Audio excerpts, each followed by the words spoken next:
promised, here is the first part of Decipher 2020.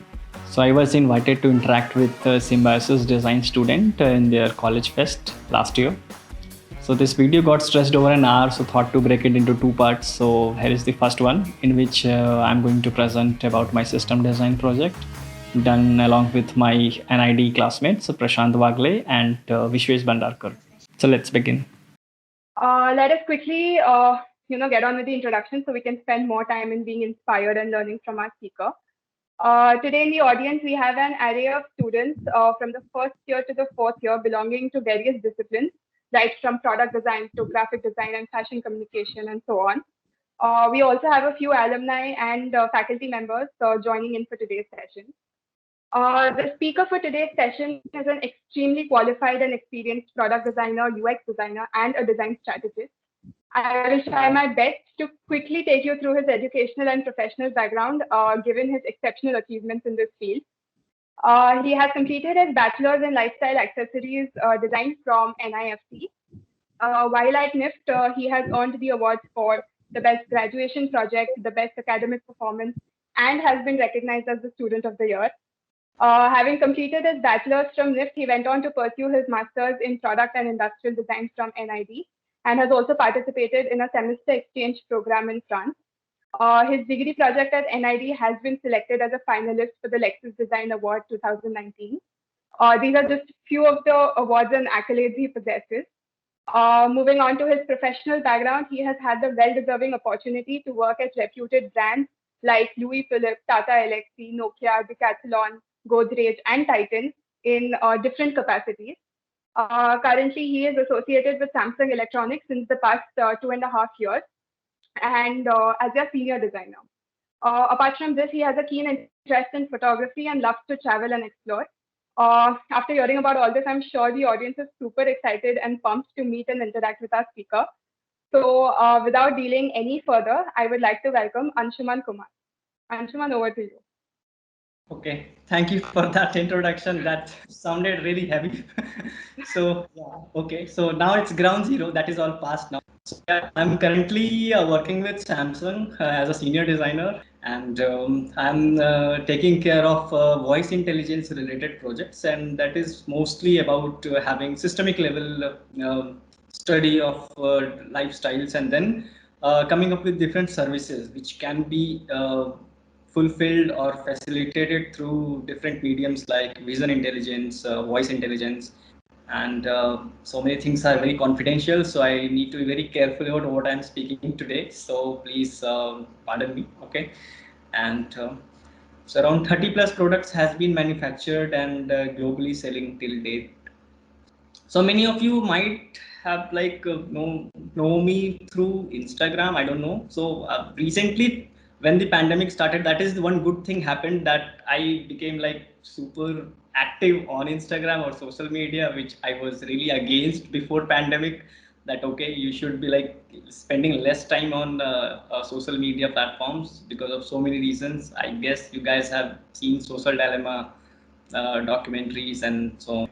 But then there are positive sides as well. Within past 4 months, I have exponentially grown my social circle among designers. You know, from ranging from a very like a 10th past students like directly coming in and then asking about design, and then how do I explain that person, that kid, what is design, and then again explaining the same thing to a very experienced person like coming from like 15-20 years of experience of background professional. So it's a very good experience so far, like doing something designed for Instagram kind of thing.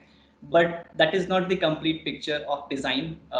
Many people sometimes ask few questions which goes into that direction, that okay, what they see on Instagram that defines the complete picture of design, but that is just the tip of the iceberg. You know, whatever we post there, it's just for our favorite time pass, you know, just to develop skill in elementary level, you know, incremental changes, you know, which we want to explore, which we cannot do in our day jobs, you know.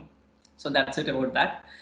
So I thought to present one of my system design project, which is like more over a research oriented project. So I thought that will be helpful for the young students, like the crowd which is right now I'm addressing to. So that I'm assuming that that will be helpful for you guys, the system design project, and then the Titans project, which was Metis Smart Ring project. So these two projects which I have planned to present today, I'm sorry I don't have a very like high presentation made because I traveled just few days back to my hometown and things are not set up yet. So yeah, can I share my screen? So why I chose this project, because this was a project which was done during my final years of NID, and being a student doing some project, I thought that it will be more relatable to students even.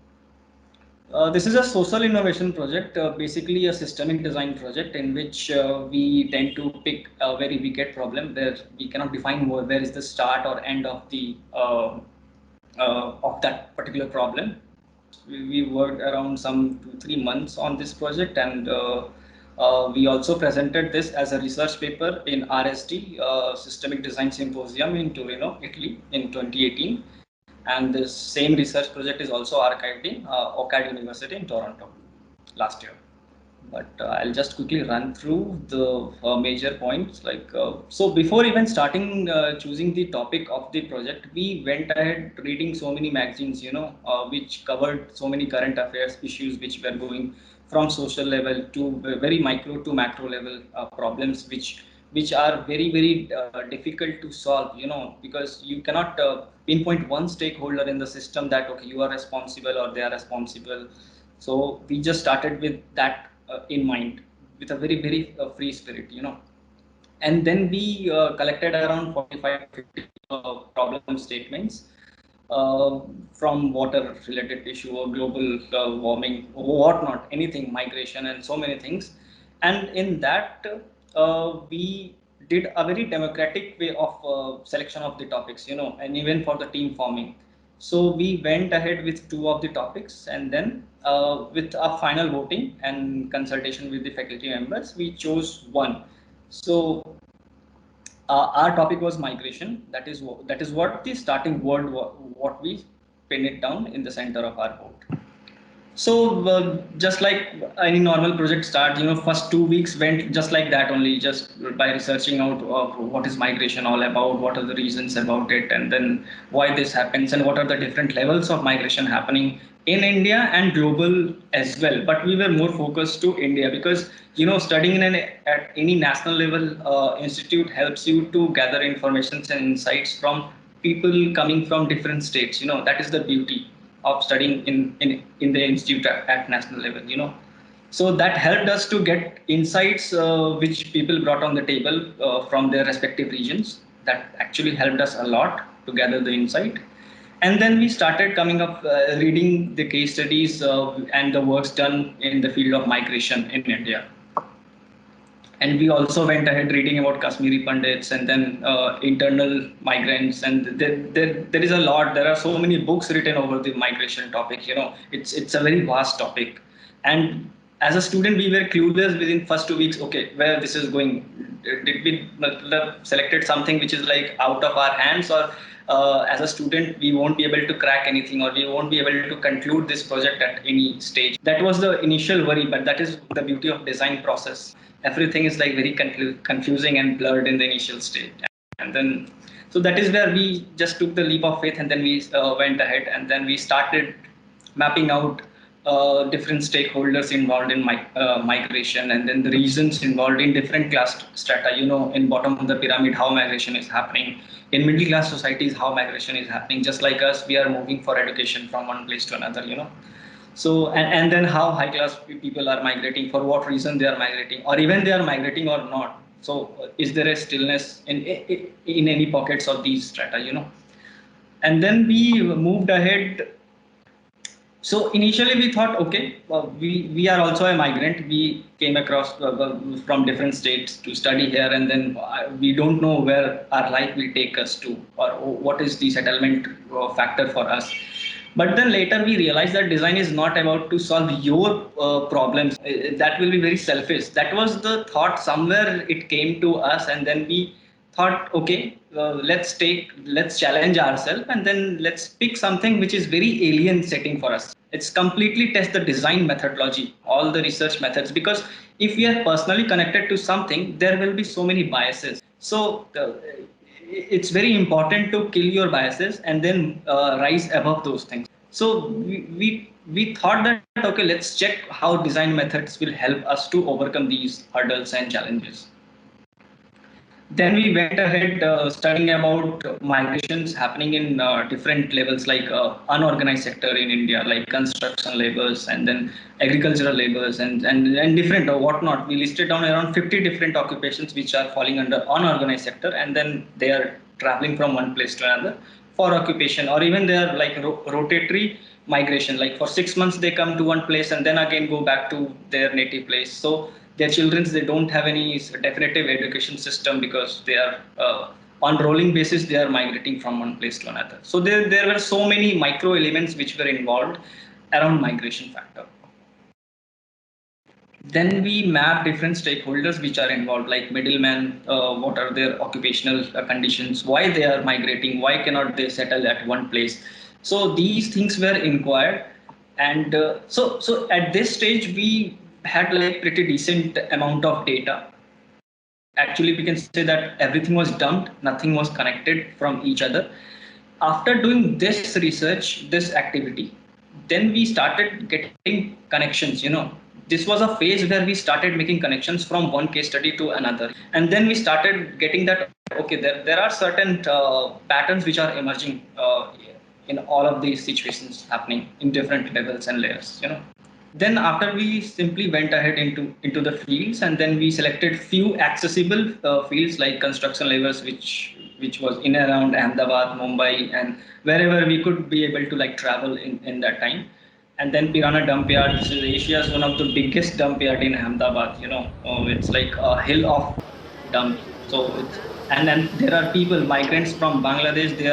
There are families which are living on the dump yard because they are very marginalized communities which cannot afford to live in the mainland or in the main city. So these things were inquired and studied, and then chemical and small scale industries were inquired. So the idea of studying these different sectors was to just get the ground level reality, what's happening actually, or what is published. So is there any difference from what is published or what is coming in the public domain, or is there any connection to it or not? So this also helped us to break so many assumptions around these sectors as well. And then we went to Chota Kutch and studied salt pan labors, and it changed so many things. So I don't know if you guys are aware of this place or not, but then there is a small place called as Chota Kutch, which is southern part of Kutch, which is used for salt cultivation. Salt pans are there. And the laborers which are working in these fields, they are in late 16th centuries, they have migrated from Pakistan area to Indian subcontinent, Indian area of this Chota Kutch region. And they are migratory people. So every 6 months when monsoons are there, they go back to mainland, and then they again come back in the summers to cultivate the salt. You will see that they have like bare minimum resources, like for drinking water, 1 drum of water is provided by middlemen for the entire week for a family. So the living condition is very harsh and worst.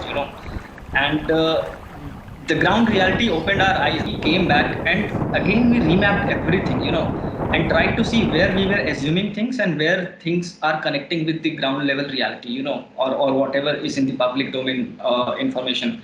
Many times we just simply search on over the internet and get the data and base our findings on those data points. So it's very important to cross-check yourself the authenticity of data, and that will only happen when you will go out in the field. So that was the biggest learning in going through the first field visit exercise.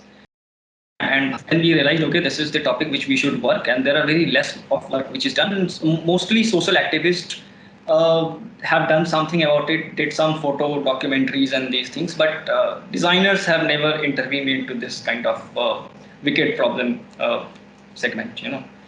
And then we came back and then we started organizing expert interviews. We met different professors which were working in Labor Institute in Ahmedabad. Whatever accessible professors were there, we went ahead and then we tried to share our findings, initial findings with them, and took their insights, their vision, how this project should be. And there were very interesting and contrasting viewpoints, and as a curator of project, it's very important for you to listen everybody and then pick which is like more practical for you and makes sense in the direction which you guys are working. But this helped really a lot, and luckily we got connected with Ms. Jivika Shiv, which is program manager of Anandi NGO, and she is active member working with these Agaria members and women of these families, in these remote locations. And then she really got interested and provided us support that, okay, next time if you want to create something or like proceed ahead in this project, then she will provide us the support. And that was one of the biggest collaboration which we got on the ground level. And but before going second time in the field, need to take few steps back and then look from bird's eye view what's happening actually in the whole scenario. We came up with a QOP method, affinity mapping, where we wrote down all the questions, observations, and then points which were like open-ended, which we don't have any answers about those elements. And then we came up with different points, triggers and drivers like health, occupation, work, water, food, education. So there were few different uh, uh, you can say drivers acting in silent drivers acting in that domain, which we thought to segregate and then connect things together.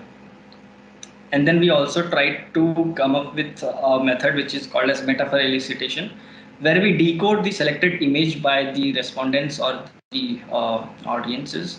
And then we try to come up with the insights. We try to see, okay, whatever we have assumed, and then how things are actually happening in the subconscious mind of the participants. So we try to use that method also to test the initial insights. And validate few assumptions as well. And then at this point, we took decision to deep dive into this direction. We thought that okay, they are not going to schools and they are not having a formal education, and then we also tried to connect with few NGOs which are working in alternative education systems, and then we got opened up our thinking that okay, that's our way of learning things, but what if they have their own system of learning things, So that was a point where we thought, okay, we might be like assuming, or we might be trying to put a template over them that, okay, these are the solutions for your problems.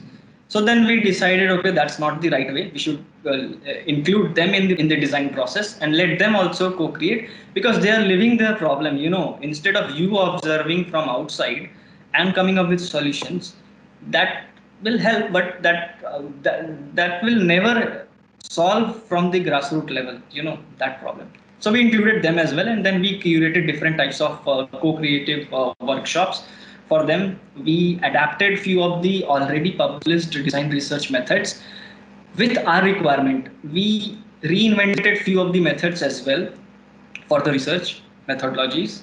And then we collaborated with different departments of students as well, because as a systemic design project is a very vast project, and then you need to be play a role of a curator and a manager as well. So we got collaborated with animation design students, we got collaborated with graphic design students, film and video design students. And then because we were very highly motivated to really bring a change in that system. Otherwise all of this was like just एक document print करके निकल जाना है. So that was not the idea of this project at this stage after going to the fields, because then you start getting a very, very micro level personal connection with that alien setting. So the first workshop was with the workers of Anandi and Sangathan. These women are actively working for these salt pan laborers, and they know the whole system in and out. What governments are doing for them, what middlemen are playing role, how the wages are defined, and these things. So they know the problem in and out. So we targeted them as a participants for these co-creative workshops, and then we came up to these different cards, scenario cards, targeting different topics like food and nutrition, social structure, water, health, work, transportation, home, education, and so on. And we asked them few questions, and then they had to note down their observation, their reflection of the problems, their version of whatever is happening in that system. And then we collected that and asked them only to put in a core, secondary, and tertiary chart where they will define what is the core problem for them, not us. That was a very democratic way of choosing and making decision going ahead. So this is a core, secondary, and tertiary chart. So this also helped us to break away few of the designers' assumptions. That we thought, okay, this will be a very critical problem for them. But after doing this exercise, we realized, okay, no, actually it's not. They have their own priorities. So you cannot put your template to already a very complex problem setting. There are few documentary videos which we made that is very long. You guys can check it out after this presentation. That's already up on YouTube. होगा क्या होगा, लेकिन हमने ये ऐसा बना के देखा तो बहुत सारा मुद्दा निकल आएगा और वो मुद्दे में से उकेल कैसा निकलना वो भी हम कर सका। अभी हमको कैसे काम करना उन लोग के साथ वो भी हमको प्लानिंग मिला। तुमने बहुत पहले ये प्लानिंग करके जो आज ये वर्कशॉप किया ना, बहुत धमाकेदार था। बहुत अच्छा लगा कि अलग अलग ये ग्रुप पाड़ने के लिए आपने टूल्स बनाए, तो महिलाओं को भी बहुत अच्छा लगा कि ये ग्रुप में हमें ये और अनपढ़ बहना भी समझ सकती है। ये चित्र था ना, तो वो पूरा डिटेल बता देती है ये क्या है। कोई पढ़ा लिखा है तो पढ़ना पड़ेगा, तो वो तो अनपढ़ है वो भी देख सकती है। Then we targeted kids also because they are the future, and systemic level problems are very wicked. You cannot solve it in present because they are the most affected and most innocent stakeholder in the whole system, because their parents are moving from one place to another and they have to move. They don't have any other option. So the whole future of that community is dependent on these kids. So we tried to understand their psyche, what's happening inside these kids' mind. So we created few workshops for the kids as well.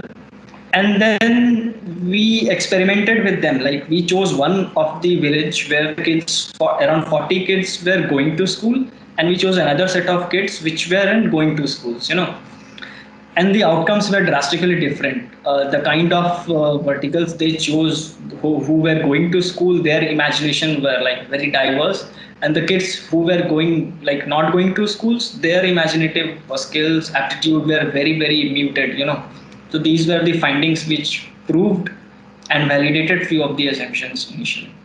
These are few of the kids. So that was very interesting finding. Those who were going to schools, they chose, I'll become police, I'll become teacher or something like that.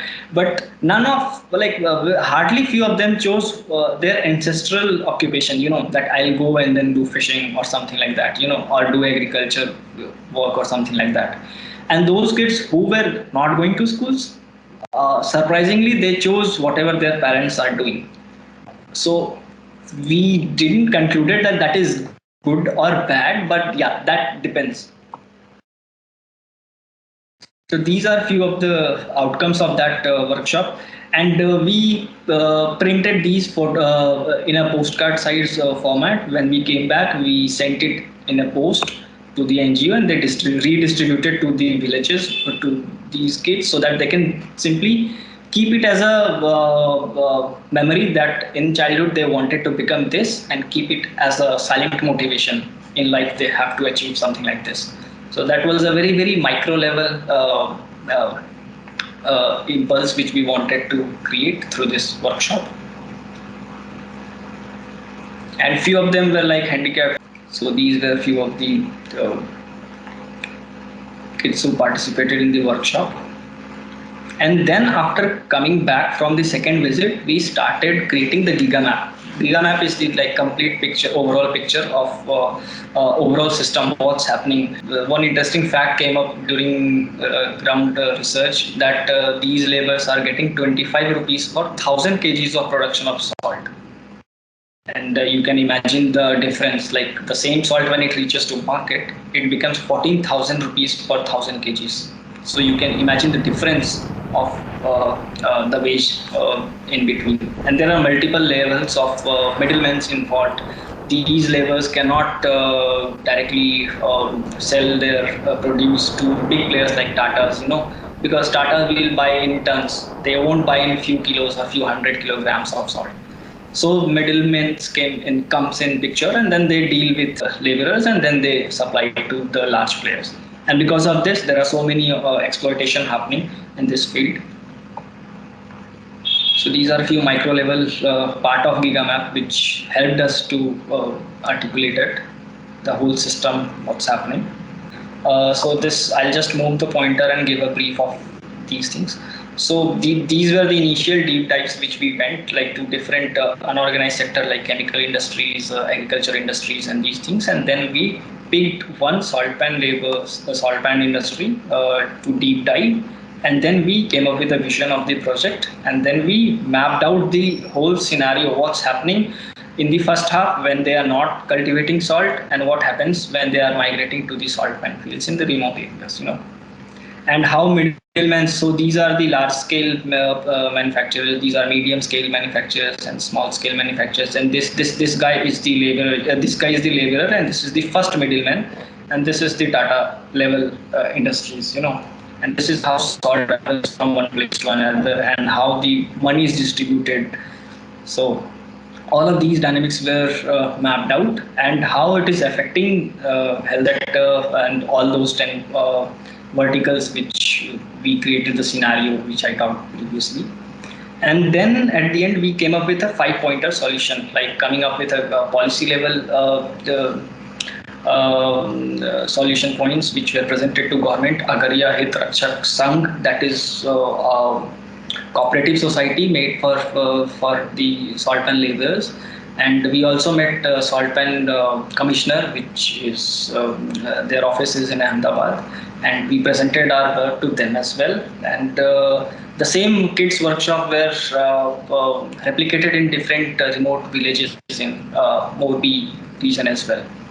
So these co-creation workshop were documented in local languages so that they can scale it up. The women workers which participated in the first workshop, they scaled it up to multiple villages, and the outcomes were very helpful. I'll just.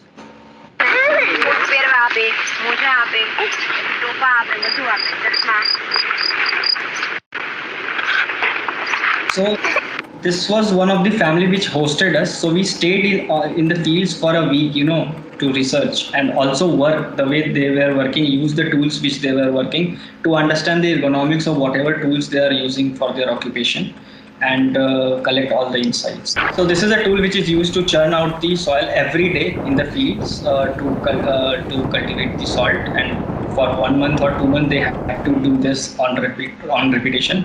So at the end of a month or something like that, the salt is like cured from the water. So there are very white crystals, salt.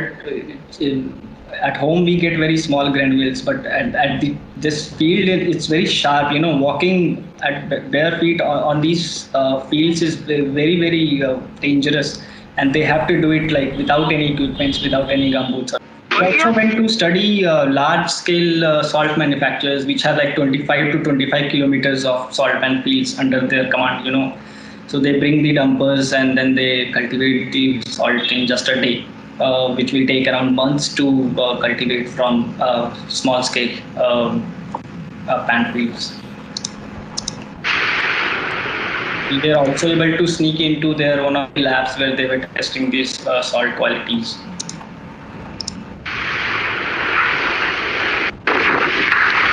So you can imagine these are the hills of like salt in the area.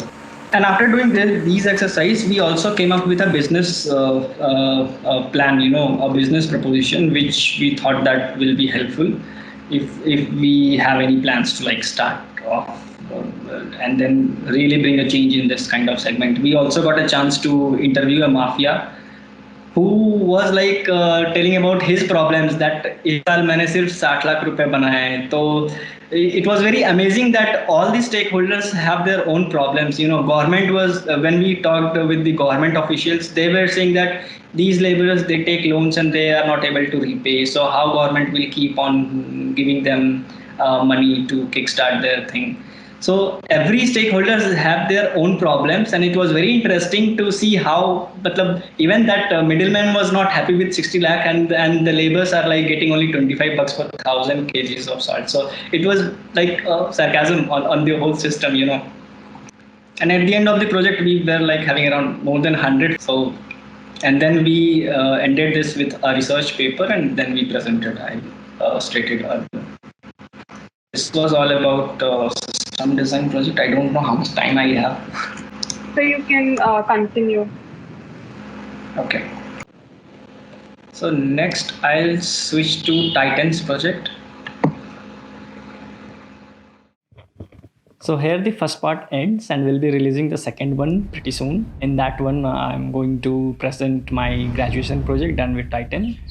That also happens to be a Lexus Design Award finalist from India. So stay tuned, stay safe, stay inside. See you in the next one. Bye bye.